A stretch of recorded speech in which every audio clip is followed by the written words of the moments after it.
Bom, quem são esses mestres ascensos? Os mestres ascensos, eles são seres que em algum momento da sua vida, da vida das suas almas, tiveram uma experiência aqui nesse planeta Terra, ou nessa dimensão material. E eles conseguiram então transcender as limitações humanas, as limitações primitivas da matéria. O que são essas limitações primitivas? Principalmente o nosso corpo físico, os nossos 5 sentidos e toda a bagagem de, digamos, aprisionamento ou limitação que esses 5 sentidos infringem sobre a nossa realidade.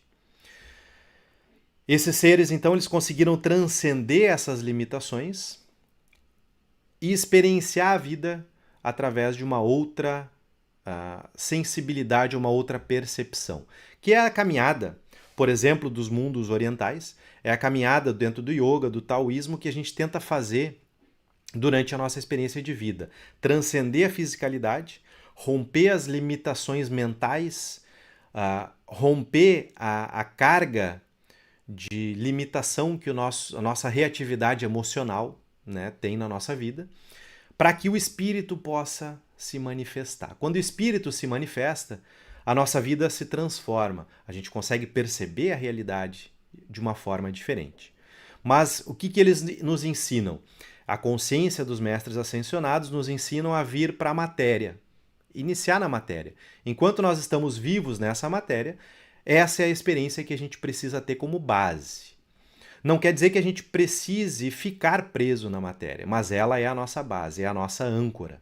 A gente pode até almejar expandir espiritualmente, aquelas pessoas que gostam, né, de conectar com outras dimensões, canalizações, ver seres e buscar transcender a sua fisicalidade através da mediunidade, ainda assim precisa iniciar a partir de uma referência, uma base, que é a nossa base material.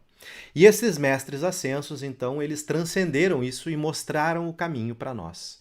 E eles estão influenciando a nossa vida ainda hoje. Todos esses seres, através desses raios, eles influenciam a nossa vida. A gente tendo consciência disso ou não. Então, alguns seres, alguns mestres ascensionados que a gente conhece por histórias que são mestres ascensionados próximos historicamente a nós agora, a gente tem o mestre Jesus, o mestre Buda, né, a figura do Siddhartha Gautama, a gente tem a Mãe Maria, Nossa Senhora, mestre Saint Germain, tem a mestra Kuan Yin, El Moria e muitos outros, né, que a gente vai falar depois cada um dos raios e os seres de cada raio também. Mas então esses são os seres mais relevantes que a gente tem informação. Só que junto com cada um desses seres são milhões e milhões de seres que fazem parte daquele raio, trabalhando por aquela vibração, por aquela elevação de consciência específica. Então, cada um desses mestres traz uma vibração, uma influência sobre a nossa vida individual. Então, cada um desses mestres atuando no seu raio vai influenciar a nossa vida, no sentido de influenciar a nossa fisicalidade, nossos padrões físicos de atuação na matéria, nossos padrões mentais vão ser influenciados, nossos padrões emocionais também. E o nosso espírito, que não é a mesma coisa que a nossa alma, né? O nosso espírito é a centelha divina que habita nessa fisicalidade que nos anima, que anima a nossa consciência superior. Então, o nosso espírito ele também está conectado ou magnetizado a partir de algum desses raios. Então, cada pessoa vai trazer uma característica individual, uma característica que vai ser mais familiar, digamos assim, na sua atuação na Terra. Algumas pessoas, por exemplo, são mais amorosas. Algumas pessoas conseguem trabalhar mais na compaixão, na empatia. Outras pessoas atuam mais na cura, né? Outras pessoas atuam mais no serviço, na doação do serviço ao próximo. Outras pessoas têm uma sabedoria natural ou têm uma facilidade de transformar conhecimento empírico em sabedoria superior. Então, cada pessoa ela vai ter uma característica individual e essa característica está relacionada a um dos raios. Consequentemente, a sua vibração, a sua essência está relacionada a alguma dimensão, né, relacionada a alguns desses mestres ascensionados. Então a gente trabalha de uma forma mais ampla num raio específico. Não quer dizer que a gente não possa transitar e usar os conhecimentos desses outros raios na nossa vida, mas a gente tem uma familiaridade ou uma tendência a atuar mais em um desses raios.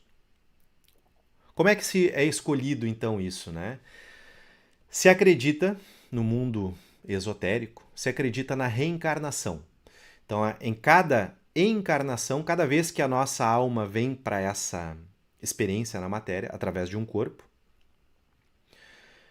ela vem com um objetivo, né? A gente vem aqui então para aprender coisas específicas ou atuar, né? Tem seres que estão aqui na matéria simplesmente para queimar karma do passado, aprender a resgatar esse karma de coisas que não foram tão bem definidas ou tão bem feitas numa vida passada. Então nós decidimos previamente os condicionantes da nossa vida. Tem um episódio no meu canal ali sobre o karma, se quiser entender um pouquinho mais sobre esse aspecto. Mas tem seres que decidem vir para a Terra, encarnar para uma missão, aonde através dessa missão ela vai transcender então a sua espiritualidade para libertar a sua consciência e libertar dessa amarra material.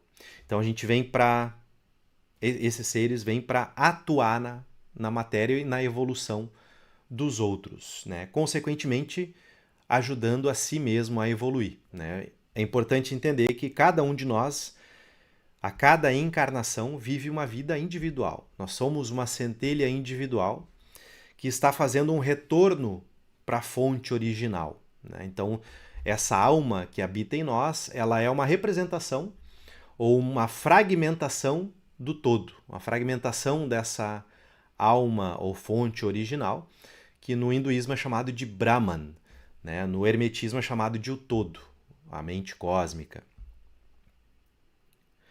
Então, gente, na nossa experiência nessa vida, a gente pode então entrar em contato com essa consciência vinda do conhecimento da grande fraternidade branca para saber orientar aonde nós estamos e o que nós precisamos fazer, né? Qual é a nossa tendência, qual é a nossa intenção nessa vida.